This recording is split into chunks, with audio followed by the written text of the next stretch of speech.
हमारे पिछले वीडियो में हमने पत्तियां, उनकी संरचना, उनमें परिवर्तन और ऐसे ही कई दिलचस्प बातों को देखा था।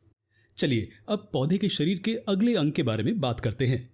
सबसे जरूरी अंग जो प्रजनन के काम में मदद करता है। हम फूल की बात कर रहे हैं।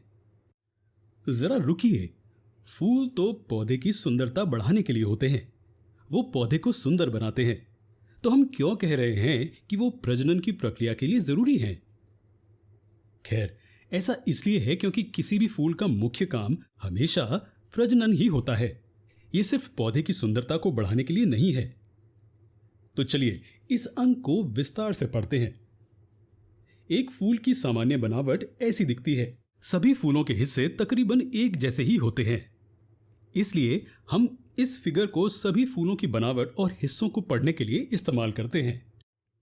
चलिए फूलों को जानने के लिए हम उसके अंदरूनी हिस्से से बाहर की ओर धीरे धीरे आते हैं। तो ये पहली संरचना जिसे हम यहां देख सकते हैं उसे पिस्टिल कहते हैं। अगर हम इस संरचना को गहराई से देखते हैं तो आप देखेंगे कि इसका शीर्ष पतला है और नीचे एक उभार है। ये ऊपरी सतह आमतौर पर चिपचिपी होती है और इसे स्टिग्मा कहते हैं। पहली ट्यूब जैसी संरचना को स्टाइल कहते हैं और ये उभरा हुआ निचला हिस्सा और कुछ नहीं बल्कि ओवरी है। जरा रुकिए, अगर ये ओवरी है तो इसका मतलब है कि ये संरचना फूलों का फीमेल प्रजनन हिस्सा है। जी हां, फूलों में पिस्टिल फीमेल प्रजनन भाग होता है। तो क्या हमारा अगला भाग मेल रिप्रोडक्टिव भाग होगा?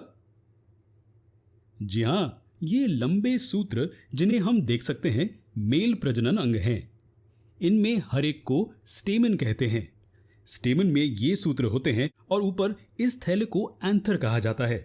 एंथर में पोलन ग्रेन होते हैं जो और कुछ नहीं बल्कि पौधे के मेल गैमीट होते हैं। अब हमारी सूची में अगली संरचना ये नाजुक और रंगीन हिस्सा है। हम इन संरचनाओं को जानते हैं ना? उन्हें पेटल्स कहते हैं और इन निचले हरे रंग की संरचना को सेपल्स कहते हैं। अब इन सभी संरचनाओं में से मेल और फीमेल प्रजनन अंगों को एसेंशियल पार्ट्स कहा जाता है, जबकि पेटल और सेपल को नॉन एसेंशियल पार्ट्स। लेकिन ऐसा क्यों है? क्या वो फूलों के लिए जरूरी नहीं है? जी नहीं, ऐसा नहीं है। वो जरूरी हैं। चलिए देखते हैं किस तरह से।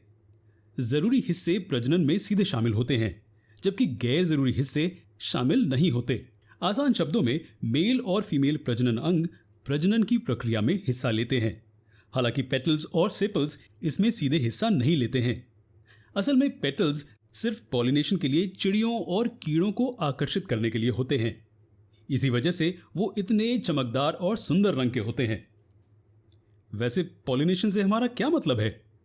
अगले भाग में हम इस खूबसूरत प्रक्रिया के बारे में जानेंगे और यहां तक कि एक फूल के हर हिस्से के कामों को भी समझेंगे।